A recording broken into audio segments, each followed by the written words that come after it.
Remakes are a funny thing. Game developers need to be able to hit that sweet spot of refreshing a game so that it faithfully recreates the older version, but also do it in a way that appeals to modern gamers. It's a complex tightrope to walk on, but one that Capcom have done an incredible job at with Resident Evil 2. This is a game that both its longtime fans and people playing this game or series for the first time can enjoy. Now, despite this having a 2 in the title, you don't really need any information going into it, and you don't really need to have played the first Resident Evil, as it's a separately contained story. I'd consider myself new to the series, as I had only played some Resident Evil 4 before, but I was able to get into the story just fine. You start the game by choosing which of the two main characters you want to use. Leon Kennedy, a cop who is returning to the police station headquarters, and Claire Redfield, who is looking for her brother Chris, one of the main characters in the first Resident Evil game. After a quick intro at a gas station, the two protagonists head to Raccoon City and eventually get holed up in the police station. Zombies have surrounded the police station and they have to find another way out. The premise of the game is then to get out of the police station, and much of the first part of the game is exploring this area. Many areas are sealed off at first, with locked doors or areas where you need to find and use an object, such as a crank handle, to wind up a roller shutter so that other areas can be explored. In that way, the police station is slowly opened up. The first main objective is to find the 3 medallions, which, when placed in the statue of the main hall, supposedly opens up an underground facility. So, the player needs to hunt down the 3 medallions, but they are also locked behind other areas. The puzzles themselves aren't complicated, but they are there to direct progress, so you get presented with a puzzle, and you have to explore and find that object or clue and bring it back to solve the puzzle, which rewards you with another object or more progression. Now, this would all be fine and easy, but the police station is teeming with deadly monsters, and getting around the police station is made all the more difficult with a limited amount of weapons and ammo. The short of it is, ammo conservation is a huge priority, and you need good aim. This isn't a shoot 'em up, and you can't spray bullets everywhere. This is ultimately a huge reason why the game is so fun though. The lack of ammo, particularly early on, when there aren't many areas unlocked, and the constant threat of zombies around many corners, creates difficult decision making, such as route planning to avoid areas with more zombies, and ways to conserve ammo, such as shooting them in the kneecap to stun them rather than headshots. The moment-to-moment gameplay has decision making at every turn. The game is definitely scary, and is helped by both the graphics and the sound design of the game. Firstly, the graphics themselves look stunning, both in art style and technical achievement. It starts with the character models, the reflections in the rain off their clothes, the lighting reflection off the character, really helps sell the graphical capability of the game.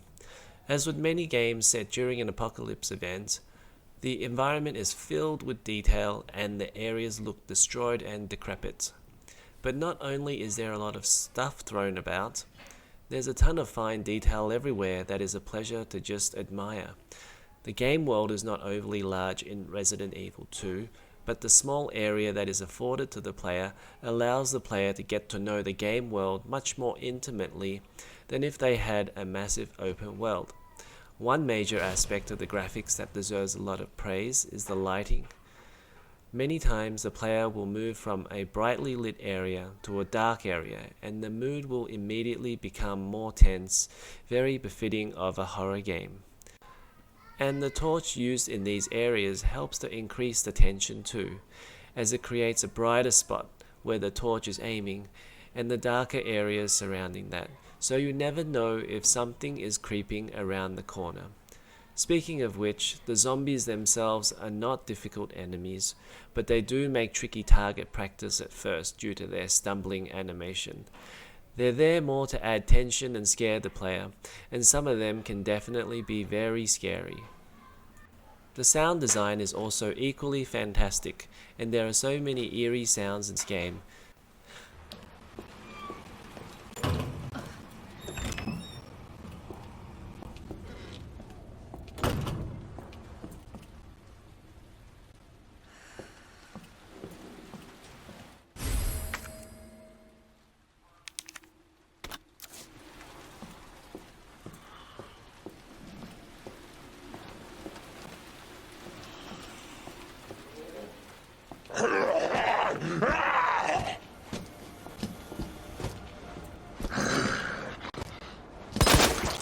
Hell is up with you?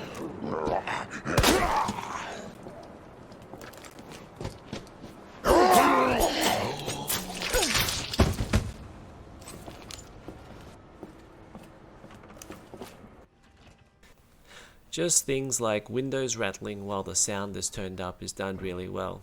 When you walk past the window, sometimes the window will shatter, and it's possible zombies can grab you, which means the next time you walk past the window and hear a scream, that can also be very scary. But the sound also helps add to the gameplay.